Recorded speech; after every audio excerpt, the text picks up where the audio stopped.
సినిమాలైనా, రాజకీయాలైనా గాని, ఆడోళ్ళనగానే చిన్న చూపు జూసి, లేనిపోని పుకార్లు పుట్టిచ్చి, ఆళ్ళ ఇలువను తక్కువ చేస్తందుకు ఇగ్మతులు లేసి, గట్టిగా గాసిప్పులు పుట్టిస్తుంటారు కొందరు. మీదికెళ్ళి సోషల్ మీడియాలో అయితే ఇసొంటిది అరకొర ఇనిపించినా ఆగకుండా మాల్ మసాలా దట్టిచ్చి మరీ వండి వడ్డిస్తుంటారు. అట్లనే మరి ఏ మసిబట్టమ్మ గొప్పలు పుట్టిచ్చిరో ఏమో గాని, అప్పట్లో 'షర్మిల', 'ప్రభాస్' పేరు మీద తీరొక్క పుకారు రాసి తిప్పిర్రు.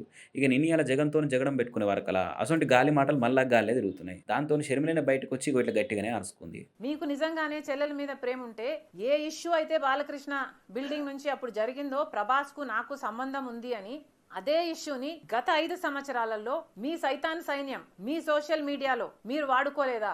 నేను ఏ రోజైతే కేసు పెట్టానో ఇలా జరిగింది, నా మీద తప్పుడు ప్రచారం జరుగుతుంది అని ఆ రోజే నేను ప్రభాస్ అన్న వ్యక్తిని ఇంతవరకు చూడలేదు అని చెప్పాను. ఈ రోజుటికి కూడా నాకు ప్రభాస్ అంటే ఎవడో తెలియదు. ఈ రోజుటికి కూడా చెప్తున్నా, ఆ రోజు ప్రమాణం చేశాను నా బిడ్డల మీద నాకు సంబంధం లేదు ఆయనతో అని. ఈ రోజు మళ్ళీ చేయడానికి కూడా చెప్తున్నా నాకు సంబంధం లేదు ఆయనతో. నా బిడ్డల మీద ప్రమాణం చేసి చెప్తున్నా. అయినా ఇసొంటి ప్రచారాలు చేస్తే ఏమొస్తాయి చెప్పుర్రి?